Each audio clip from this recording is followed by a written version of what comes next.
গতকাল ঢাকার মিরপুর হাসপাতালের সামনে যে নৃশংস হত্যাকাণ্ড ঘটিয়েছে, প্রতিবাদের ভাষা আমরা হারিয়ে ফেলেছি। যখন জুলাই আগস্ট অভ্যুত্থানের বর্ষপূর্তি উদযাপনের জন্য জাতি প্রস্তুতি নিচ্ছে, এ সময়ে এদের একটি নৃশংস হত্যাকাণ্ড জাতি কখনো বরদাস্ত করতে পারে না।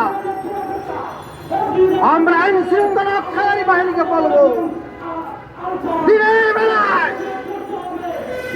এত লোকের সামনে কিভাবে হত্যাকাণ্ড ঘটেছে, জাতির জবাব চায়। আমরা সরকারকে বলবো, এই চাঁদাবাজদের যে মূল হোতা, যারা এর পেছনে নেতৃত্ব দিচ্ছে, তাদেরকে অবশ্যই গ্রেফতার করে দৃষ্টান্তমূলক শাস্তির ব্যবস্থা করতে হবে। জাতি আর কোন চাঁদাবাজ, কোন হত্যাকারী, কোন দর্শনকারী, কোন সন্ত্রাসী গোষ্ঠীকে আর ক্ষমতা আসনে দেখতে চায় না। আমরা হুঁশিয়ারি উচ্চারণ করে বলতে চাই,